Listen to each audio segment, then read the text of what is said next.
Welcome to our fluid mechanics lecture under the topic relative equilibrium of fluids. Now in this video, we will solve the 3 sample problems in our handout, and this is the first example.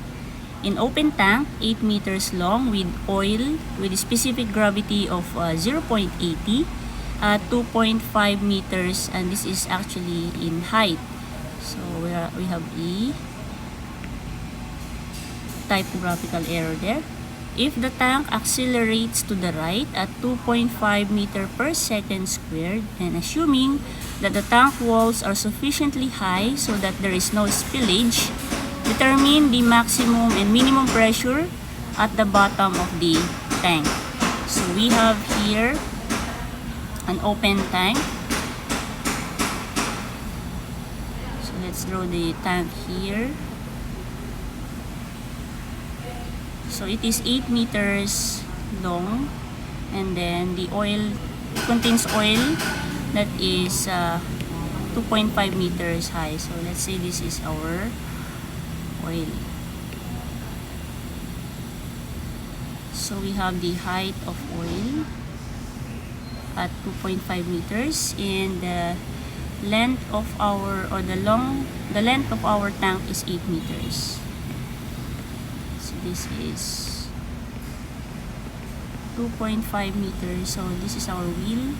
So obviously the movement of the tank is in the horizontal is what we can see here in the paper is 8 meters long. Okay.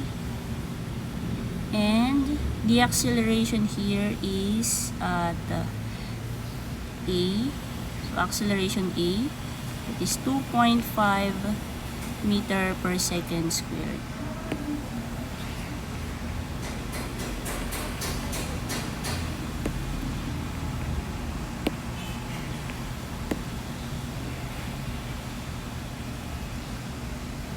We're looking for the P minimum and P maximum at the bottom of the tank. So what's the situation here? Of course, this tank is moving to the right with this acceleration. So the tendency of our liquid here is that it will move this way.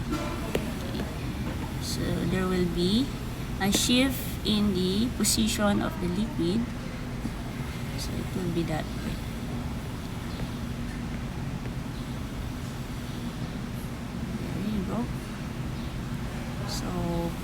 Since there is no spillage and it's open tank, so the maximum height that the liquid can reach here at the back is at this height. Now we don't know yet what's the height, so let's just put here. It says they're sufficiently high, but there's no mention how high is it. So let's name this as H. So this is the location of the maximum and minimum pressure. So once the tank accelerates, the maximum height that it can reach, the liquid can reach, is this high. Therefore, this is our P maximum, and this is our P minimum here, this portion. And obviously, we have uniformly varying loads. So we have uniformly varying here.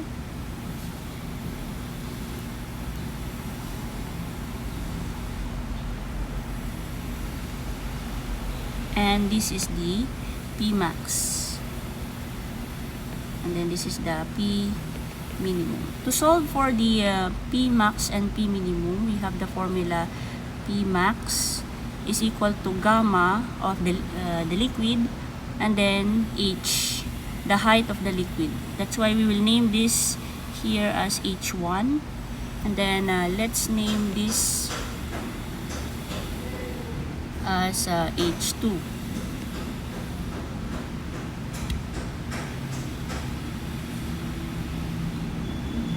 So we will name this as H2. Now what will happen here at the part here is that this is Y this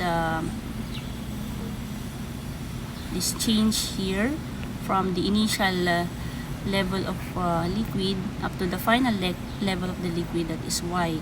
And what happens there at the right side happens as well on the left side. So this is our y also here. So the decrease here of height is same as the increase here. And as for the length of the triangle,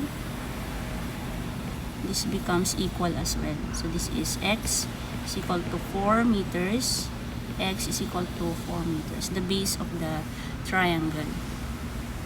And having that, therefore, we can conclude that the theta here is also equal to the theta there. Okay, so P max now is gamma H1 for the maximum pressure. P minimum is gamma H2. So we need to find the values for H1 and H2. And to find the values for H1 and H2, we need to find the value for y. Okay. So for H1, that will be equal to 2.5 here, 2.5 plus y. So 2.5 plus y. And for H2, that will be 2.5 minus y. So we need to find the value for y. We can use the formula in order to find the values for y. That is tangent theta is equal to the acceleration over the gravitational acceleration. And this is equal to the displacement, the vertical displacement y here, divided by the base of the triangle. So the base of the triangle, which is x. So the triangle here, the wedge. So we have here the wedge. So that triangle. So this is our formula.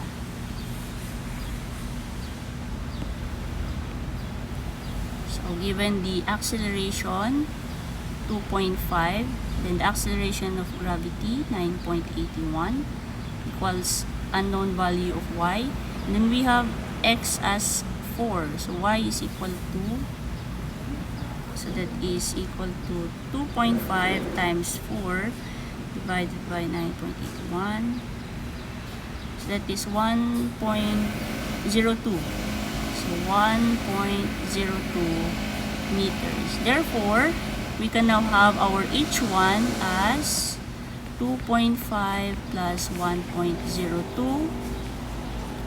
And then this one is 2.5 minus 1.02.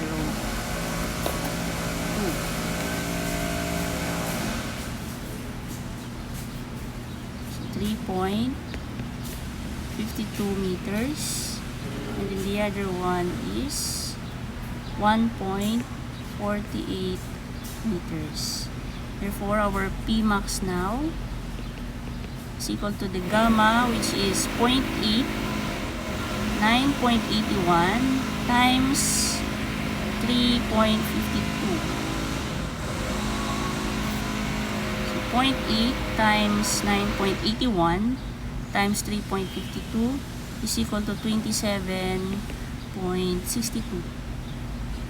And the unit here is kilopascal. And then P minimum is 0.8 times 9.81, 1.48.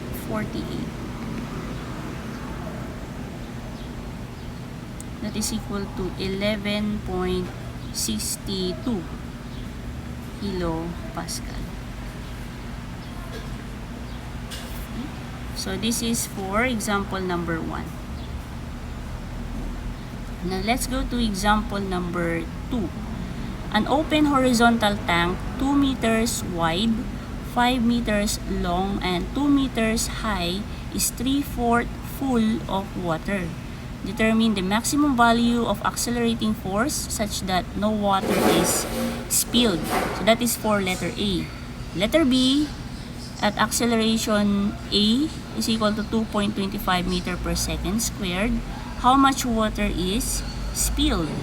And then letter C, at acceleration is equal to 5 meter per second squared, how much water is spilled? So for number 2, we have our tank here on open tank. Okay. Then our level of water is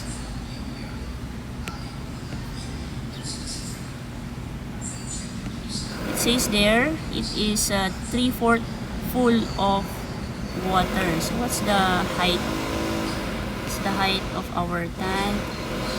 It's given as 2 meters. The length was given as 5 meters.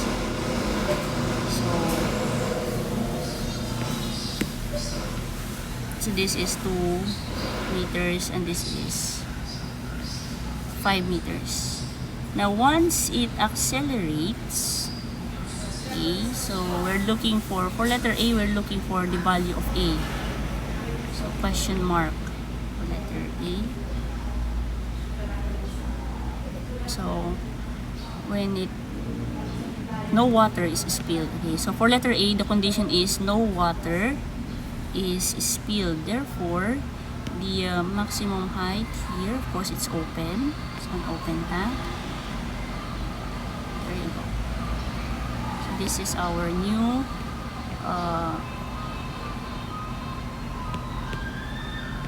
it's the new condition of the new level of the water. So this is equal in angle, of course. This is equal angle. Now we have here the height.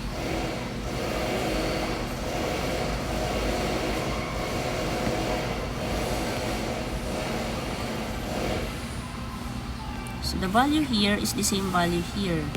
Now the question is this height here, what is h? H, or the height of the liquid, is, it says there, 3/4 of the height of the tank. So that is 1.5 meters. So this is 1.5. If this is 1.5, therefore this is 0.5 meter. If this is 0.5 meter, then this is 0.5 meter as well. Okay. And it's asking for the maximum value of accelerating force. So the acceleration is question mark, and then we're looking for F as well. So what's the formula for F, the force, if we're considering acceleration? That is F is equal to ma, right? So that is F is equal to ma.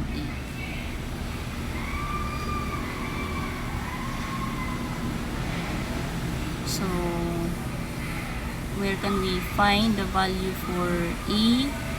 From the formula again, tangent theta, acceleration over the acceleration of gravity is equal to x, the vertical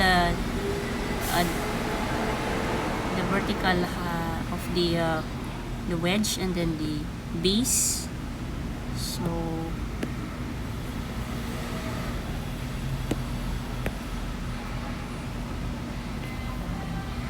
So this is 2.5 and 2.5. So we have E over 9.81 equals Y is 0.5 all over 2.5. So acceleration now is equal to 0.5 times 9.81 over 2.5. So 1.96. So 1.96 meter per second squared. Okay, so we now have the value for acceleration. Now the question here is, how about the mass m? For the mass m, okay, we know that density is equal to mass over the volume, right? Now, we can compute for the density because we're talking about water. So, our density here is 1,000.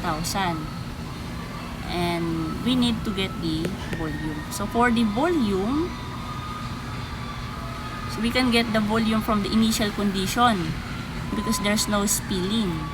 So, that is the length, then the height, and then the width. So that is 2 meters wide. Says there, the tank is 2 meters wide. So volume now is equal to 5 times 2 times 1.5 is 3 times 5 is 15 cubic meters. So that is the total volume of the liquid. Now we can have our mass. So from this formula, so the 1,000 kilogram per cubic meter equals the mass all over the 15 cubic meter. Mass now is equal to 15,000 kilogram. Therefore, our F now is equal to 15,000 times 1.96. So F is equal to the unit. If you notice the unit, this is in kilogram, and then this is 1.96 meter per second squared. Therefore, 15,000 times 1.96, 29,400. 29,400, and that is in Newton. Yes, in Newton, because our unit is kilogram meter per second squared. So that's for letter A, maximum value of accelerating force. Let's go to letter B. Determine at acceleration of 2.25 meter per second squared, how much water is spilled. So from this original volume of 15 cubic meter, how much water is spilled. So for letter B, same drawing of our open tank, and this is 2 meters high, of course, maximum. And the question here is, what is the level of water now? If there is a spilling, of water, so how is the level of water? So at acceleration equals 2.25 meter per second squared. So we need to find the actually you can have it as by theta. You can compare it by theta, or you can find the value for y. Okay, so we can see the theta first, because we can assume it.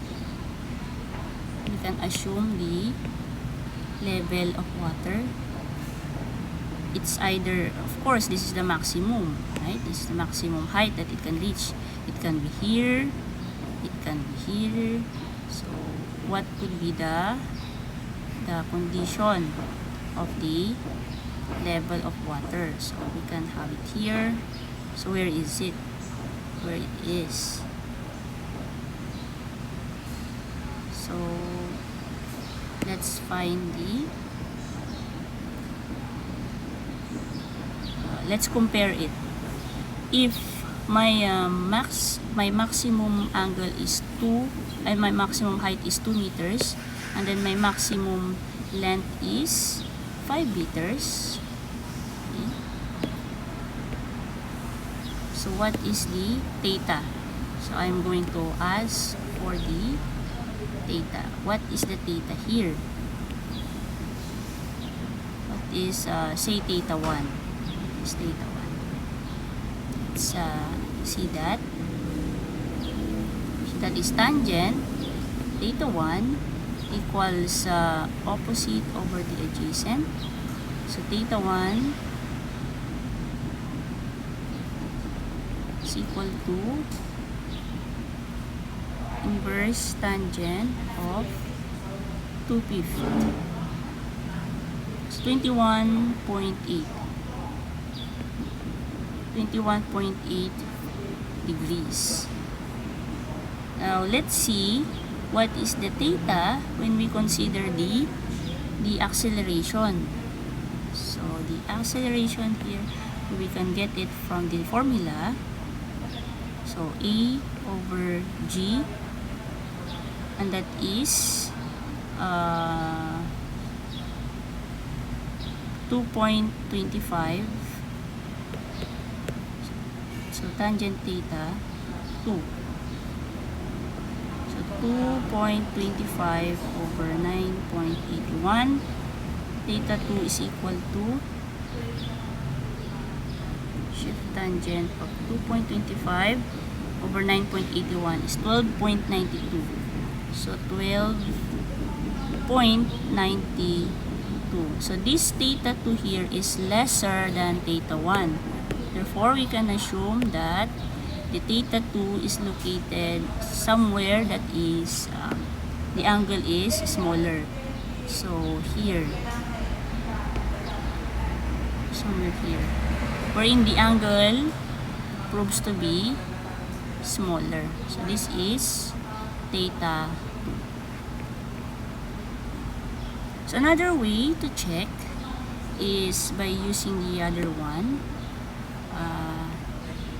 So tangent theta is equal to A over G equals Y over X. Our A here is 2.25, 9.81.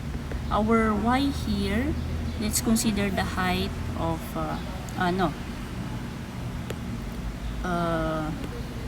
since theta 2 is lesser than theta 1, so it's going to be around here, right? Around here. So we will have Y as unknown and then X as known value of 5. Okay, so Y is equal to 2.25 times 5 all over 9.81. So that is 1.15. So Y is 1.15 meters. Therefore, this is our Y.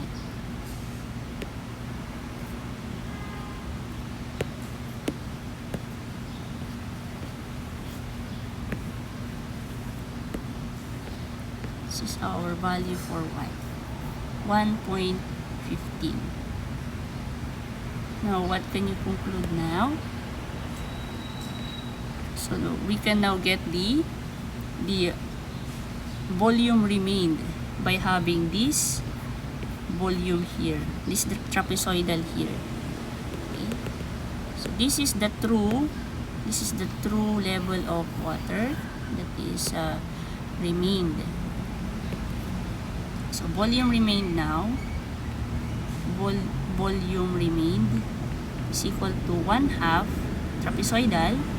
The base 2 plus this is 2 minus y. So this is 2 minus y. That is equal to 2 minus 1.15, 0.85. So 0.85. So 2 plus 0.85. Base 1, base 2, then the height 5 meters, the width 2 meters. So that is 2.85 times 5, 14.25. 14 point. What are we looking for again? This is how much water is spilled. So the volume spilled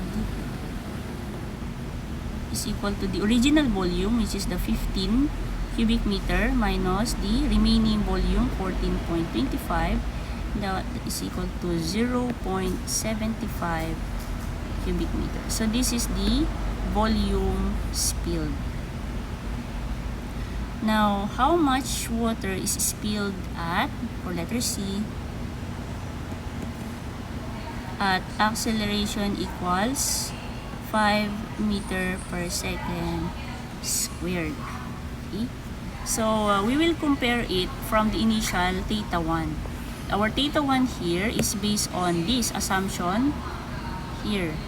So, let's see what is the theta when A is 5.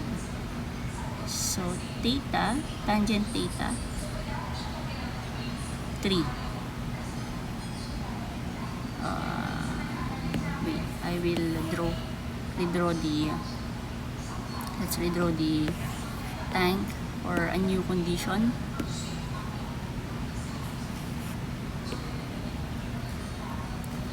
So, our tank here, there you go, 2 meters high. So this is our original assumption. This is our assumption. So this is our theta 1 that we solved a while ago. Now the question here is, how about theta 3 when we have acceleration 5 meter per second squared? So AG, our A here is 5. Gravitational acceleration is 9.81. So theta 3 is equal to shift tangent 5 over 9.81, 27.01. So 27.01 degrees. Our theta 1 is 21. Our theta 3 is 27. So theta 1 is less than theta 3. Therefore, our angle is of course not here. It will be around here, right? Because the angle tends to be greater. So let's say here. So this is our theta 3. Okay. Now what is the value? Of course, this is already fixed. What's the value of x now? What is x here? Let's find the value of x using the formula.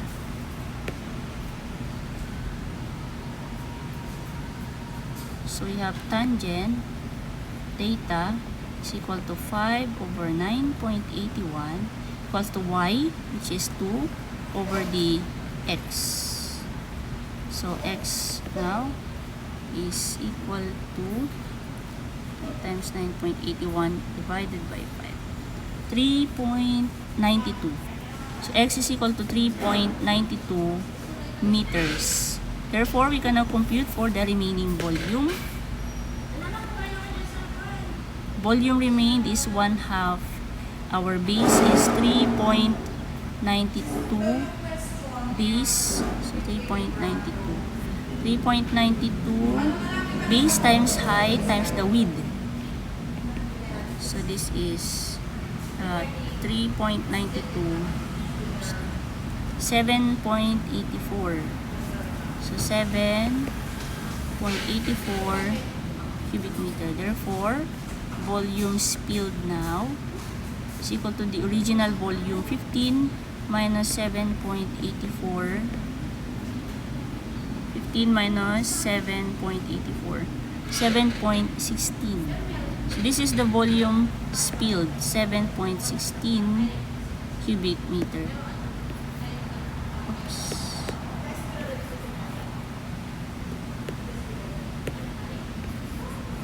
So this is example number 2.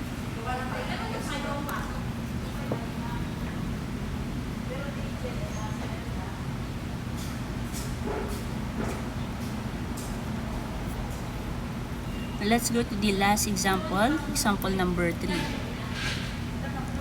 An open rectangular tank mounted on a truck is 5 meters long 2 meters wide and 2.4 meters high is filled with water to a depth of 2 meters.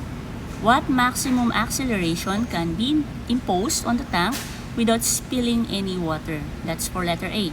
Now for letter B, determine the acceleration force on the liquid mass. Letter C, if the acceleration is increased to 6 meters per second squared, how much water is spilled out, and determine the new acceleration force. Okay.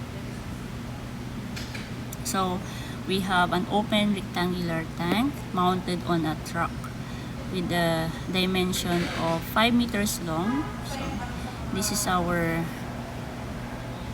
tank. Okay. So the dimension is 5 meters long and 2.4 meter high. So 2.4 meters high. Water is 2 meters. So, there.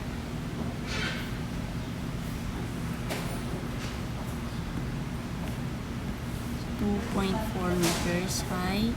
The water here is 2 meters. So we have an excess of 0.4 here. This is 5 meters long. This is our wheel. Our original water level, 2 meters. Now, of course, it will accelerate. The acceleration is unknown.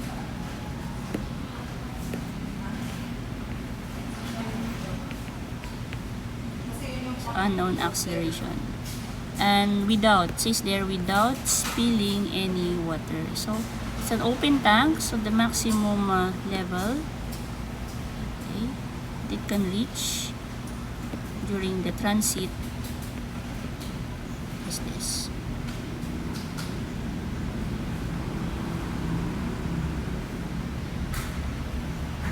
So we now have here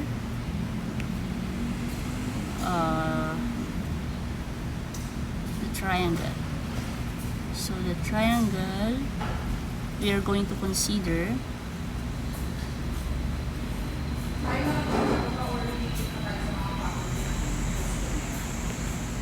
this is 2.5. So we're going to consider one of the wedge, one of the triangles. So tangent, so we're going to use tangent theta. Tangent theta is equal to acceleration over gravity equals y over x.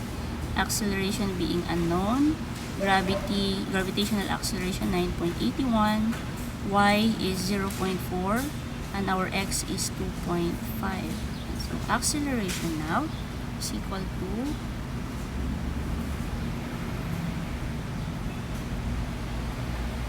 1.57 meter per second squared. So this is our acceleration. So that's for letter A. So it's very short. So let's put it here.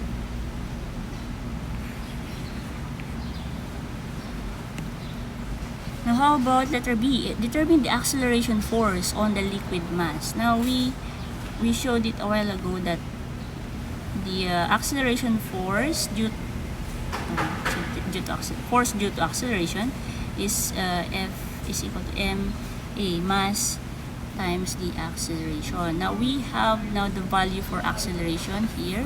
So 1.57 for this one. The question here is the value for m, the mass. Okay, so how do we solve for the mass?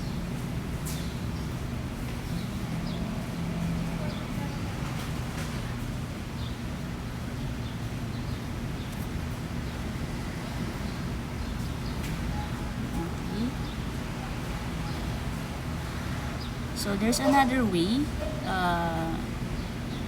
Let's derive something. So that's show another formula for this one.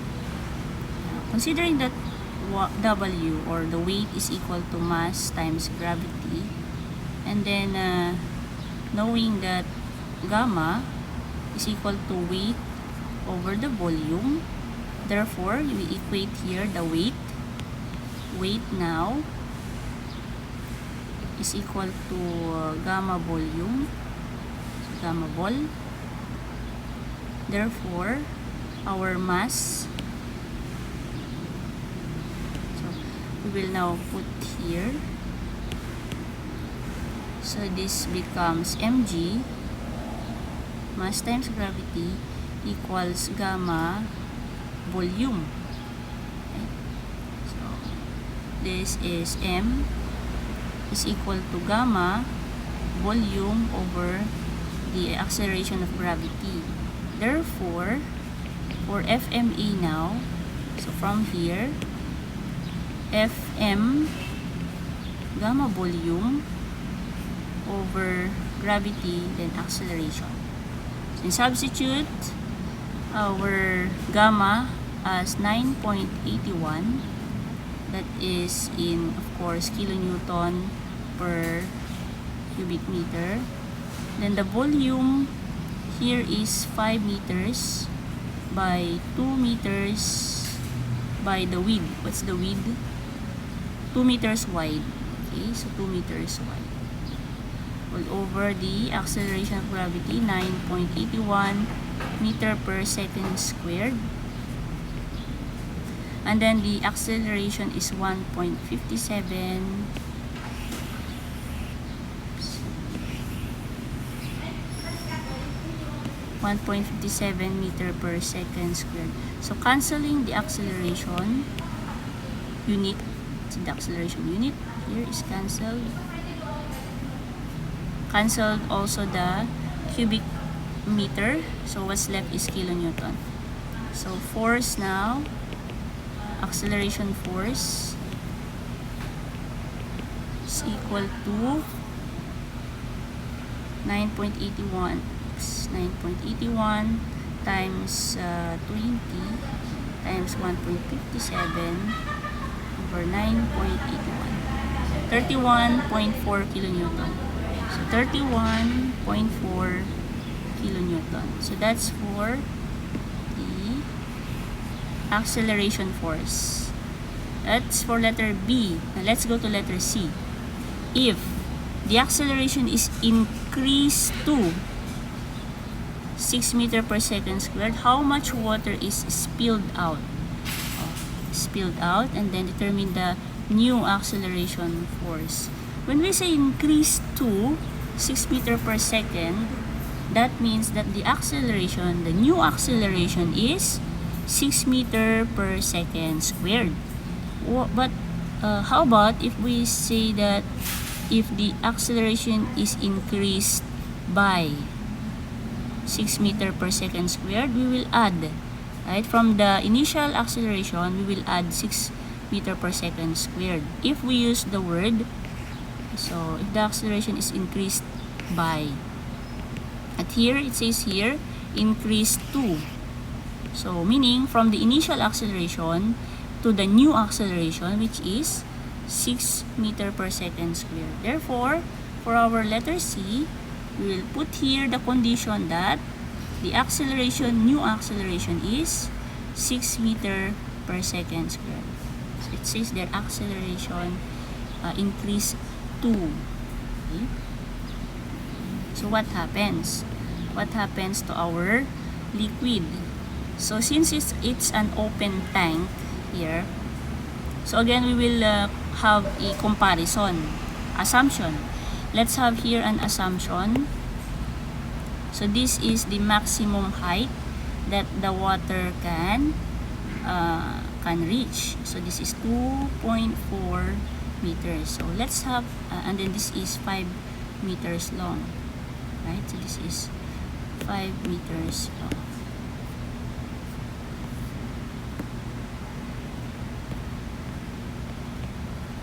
So let's put here an assumption, and then find the theta 1. So, theta 1. So, tangent theta 1 is equal to 2.4 divided by 5. So, theta 1 is equal to, so shift tangent of 2.4 over 5.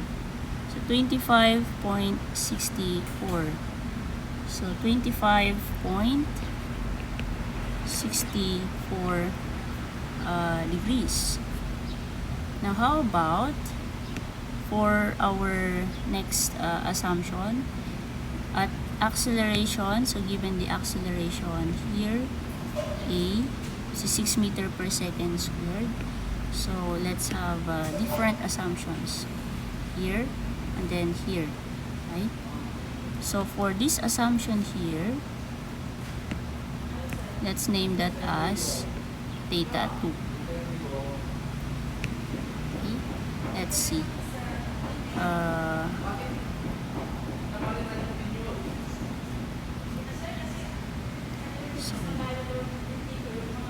Okay, so we can actually get the value for theta now. So there's no need for the assumption here.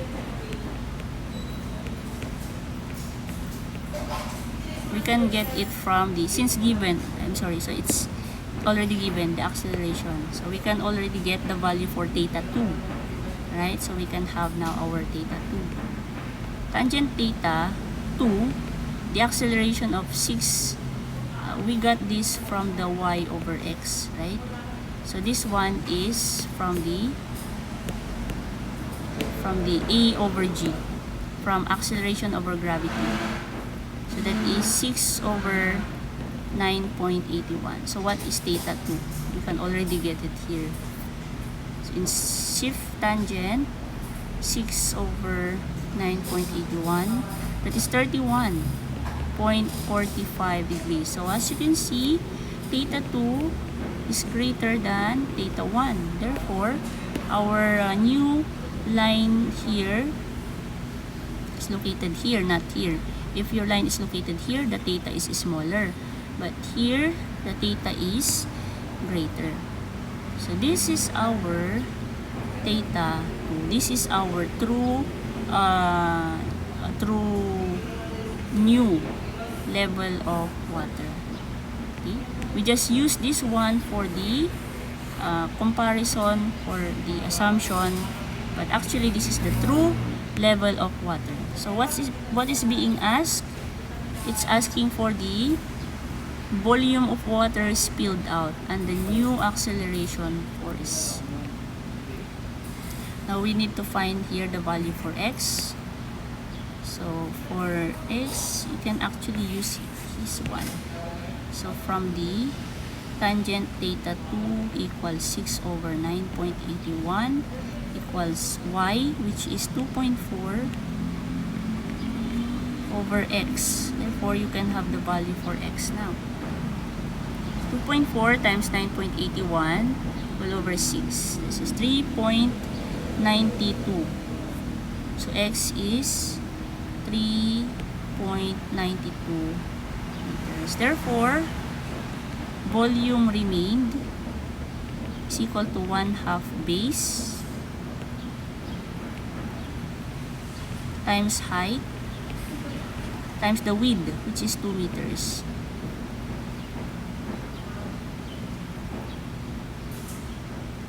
(9.408). So 9.408 cubic meters. So volume spilled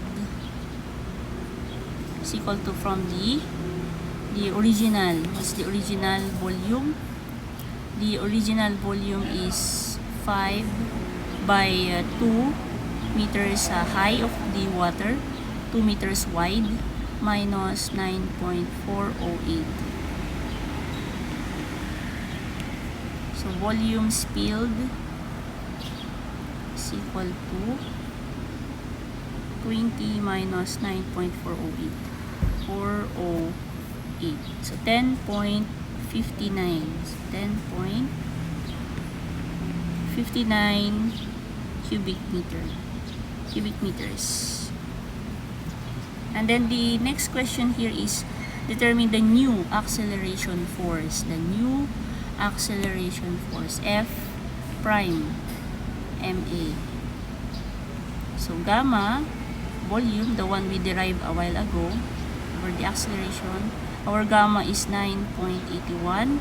The volume the remaining volume is 9.408. Of course, you're dealing with the remaining volume. Divided by 9.81 for the gravitational acceleration, multiplied with 6 meter per second squared. F prime is now equal to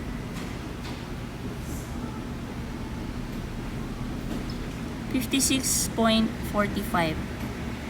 So 56.45 kilonewton. So that's for example number 3.